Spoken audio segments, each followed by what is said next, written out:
Hey, this is PJ with CLK Supplies, and welcome to How to Get It Done 1 Minute Locksmith Tips.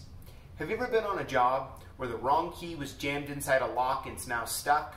Or even worse, that stuck key was twisted and broken off inside the lock?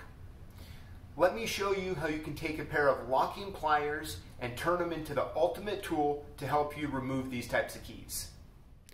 Alright, so what you want to do is take your pair of locking pliers and convert them to a slide hammer like this.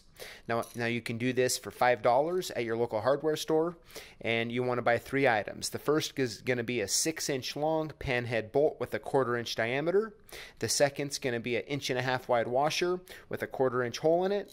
And the third is going to be this 3/4-inch coupling nut. Now once you have it assembled like this, all you need to do is either grip onto the key or to the key extractors that you've already put in around the stuck key. Once you do that, you just want to start using this like a slide hammer like this, and to start to gently but powerfully start getting that broken key out. The best part is once you're done, you can take this off and you can use it like a normal pair of locking pliers again.